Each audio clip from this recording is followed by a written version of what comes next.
Facebook যেই video চায় আমরা সেরকম ভিডিও তৈরি করতে পারি না। আমরা অন্যের ভিডিওতে মিউজিক ব্যবহার করাটা দেখে আমরা পাগল হয়ে যাই এবং মনে করি যে মিউজিক ব্যবহার করলে মনে হয় ভিডিওতে অনেক ভিউ আসে বা ভাইরাল হওয়া যায়। আসলে তেমনটা কিছুই না। তারা যে মিউজিকটা ব্যবহার করে তাদের নিজস্ব মিউজিক, এটা তারা তৈরি করে মিউজিকটা, তারপর তারা মিউজিকটা ব্যবহার করে।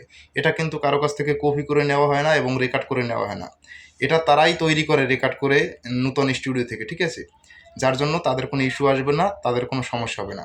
আপনারাও চাইলে মিউজিক তৈরি করে নিতে পারেন, কিন্তু অন্যের মিউজিক আপনারা রেকর্ডিং করে বা আপনারা এডিট করে আপনারা আপলোড করবেন, অবশ্যই ইস্যু আসবে। দেখা যায় আপনি ইস্যু দেখবেন না, কিন্তু পরবর্তীতে আপনার প্রোফাইলে সাম ইস্যু আসবে, কপিরাইট আসবে, একটার পর একটা সমস্যা হতে থাকবে। তো আশা করি সবাই বুঝতে পারছেন, ফেসবুক এরকম ধরনের ভিডিও চায় না। আপনি নিজে যদি কন্টেন্ট তৈরি করতে পারেন, মিউজিক তৈরি করতে পারেন, বাট হ্যাপি, কোনো সমস্যা নেই। আর যদি মিউজিক না তৈরি করে অন্যের মিউজিক ব্যবহার করেন, তাহলে অবশ্যই আপনার আইডির প্রবলেম হবে। ফেসবুক চায় এরকম অরিজিনাল কন্টেন্ট, যেরকম আমি এখন ভিডিওটা আপলোড করছি, বাট এরকমই আপনি ভিডিও আপলোড করেন, দেখেন কিছুদিন যদি আপনি time to time video upload করতে পারেন, অবশ্যই আপনি বাইরে হতে পারবেন। আশা করি বুঝতে পারছেন।